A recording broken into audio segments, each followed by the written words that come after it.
Being a Scrum Master is the best job in the world. It's part cheerleader, it's part coach, part mentor, and part bulldozer. More than anything else, though, it's about encouraging your team to be better tomorrow than they were today. My name is Brian Liming. I'm a Scrum Master with the American Red Cross. About 9 years ago, I sat in a class very similar to the one you're taking now with Lori. Then I took that same class again 9 months later. Apparently, I'm a slow learner. In reality, the team I trained with first was just not successful because we did not have executive leadership buy-in on the Scrum process at the time. As such, our team wasn't allowed to self-organize and really work the Scrum methodology. After a few months, that team just went back to what they knew. I'm so glad that I was given a second chance to become a Scrum Master, though. That second time around, Lori did teach that class, and she became much more than just my trainer. She also became my coach and my Agile mentor. We've been friends ever since, and I lean on her regularly for wisdom when I get into a sticky situation. In the last 9 years, I've had the opportunity to lead many different teams from several different organizations, and it's been a great ride. In the next few minutes, I'd like to share some qualities of a great Scrum Master that I've learned from my experiences. I know Lori will be sharing with you the finer points of being a Scrum Master in this role and how it relates to the Scrum Agile methodology. Things like being a good facilitator, an impediment remover, a teacher of the Scrum process, and a leader who keeps distractions to a minimum. A great Scrum Master should be courageous, passionate, outgoing, curious, respectful, creative, adaptive, and authentic. We'll go deeper on just a few of these topics, but they are all essential to be a successful Scrum Master. Over the years, I've led mostly distributed teams scattered across the globe and found this list to be very true. I find it curious that many of the IT professionals that I've worked with over the years are so averse to change. How is that possible? We are change agents. It's what we do in technology roles. As a Scrum Master, you'll need to be on your toes. Every day will be different.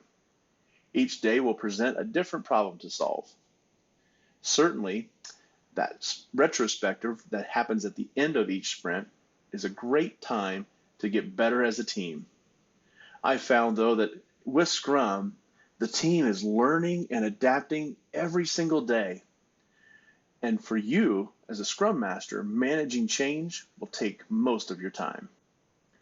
In managing that constant change, a great Scrum Master will need to be creative. Here's the good news, though. You won't be in it alone. I'm constantly learning from my peers, my coaches, past and present, and mentors, named Lori, and other resources. Over time, you'll build your own toolbox, and you can pull from those experiences. When I first started in Scrum, I wasn't sold on the value of those retrospectives at the end of the sprint. In time, though, I've learned to facilitate those in creative ways and have the team share what really went well and what didn't and dig into those issues. We learn from those sessions and we grow. We learn to inspect our work and adapt to be better tomorrow than we were today. The last characteristic I want to talk about is being authentic. Integrity matters, period. Integrity is who you are when no one else is looking. When you can be transparent and real with your team, then trust builds. It's really fun to watch a new team come together. Over the first few months, you'll see them form and churn as they learn to work with each other. Soon, though, they will begin to really trust each other. Then, when hard days come, you'll see the team lean into each other and get the right work accomplished. I love being a Scrum Master. There is something new every day. I learn from the people around me, and I hope I'm teaching them as well as to be better teammates and better people. In the past, I've been a project manager. I've been a manager or supervisor of people. And in this role, Scrum Master, it does lean on those experiences, but it's so much different. With these characteristics we've talked about, you can see that it takes someone special to be a Scrum Master. I've seen leadership put the wrong people in the Scrum Master role, thinking, this is so easy, anybody can do it. And then I see the team struggle because they don't have the Scrum champion that leads from the right mindset. When you can take the time to grow in each of these characteristics, you will have the right start to being a Scrum Master. Thank you, Lori, for letting me share my passion for being a Scrum Master. And folks, I'd love to continue this conversation with you.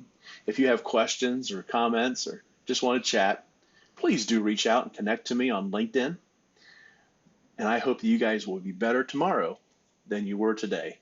Have a great rest of your